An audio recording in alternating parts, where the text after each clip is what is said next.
వారం గోశాలలో ప్రతి మంగళవారము ఒక కార్యక్రమం నిర్వహిస్తాం అన్నమాట. ఏదో ఒక కార్యక్రమం. ఈరోజు గో ఆశ్రమంలో కూర్చోవడానికి అక్కడ పలకలు, సిమెంట్ పలకలు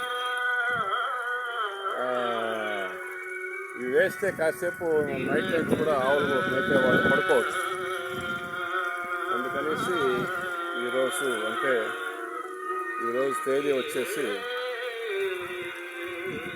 8వ తారీఖు మంగళవారం. ఇక్కడ జరుగుతాను. ఇప్పుడు సమయం 11:50. నేను ఇసుక పోసిన మేస్త్రికి, అంటే ఒక మేస్త్రి ఒక కూలోడు నేను. అంటే మధ్యాహ్నం వరకు 1 గంట వరకు ఇక్కడ వర్క్ ఉంటుంది. ఇది చూసుకొని మన నర్తనశాల.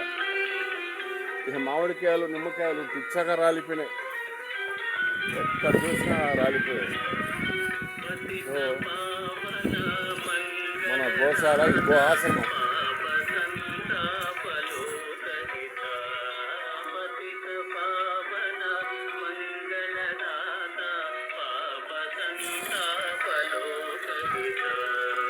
ఆ చెట్టు కింద ఆవులు ఉన్నాయి.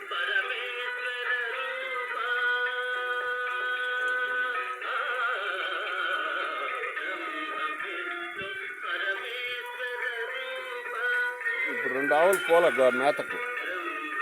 మిగతా 4 ఆవులు పోయాయి. 2 ఆవులు కొంచెం డల్గా ఉంటే గోశాలలోనే పెట్టేసి.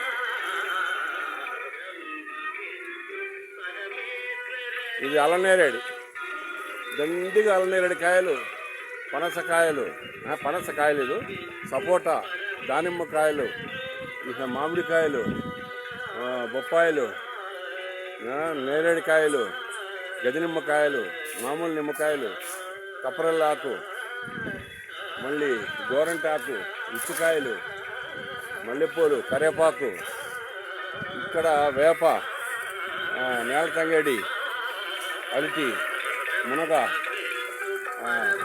సపోటా, అవిసి, అన్ని రకాల నల్లేరు అన్నీ ఉన్నాయి. ఇది గోశాల, గో ఆశ్రమం. ప్రభాతే గోదర్శనం, ప్రభాతే శిఖర దర్శనం, ప్రభాతే మాతామహా దర్శనం. ఇంతకంటే మహాభాగ్యం లేదు. ఇది ఒక ప్రపంచం, ఇది ఒక ఐలాండ్. గోశాల, గో ఆశ్రమం ఆరోగ్యానికి ప్రాతినిధ్యం వస్తుంది. అన్ని మూలికలు. మునగాకు పాలు కానీ మునగాకు రసం తాగడం చాలా మంచిది.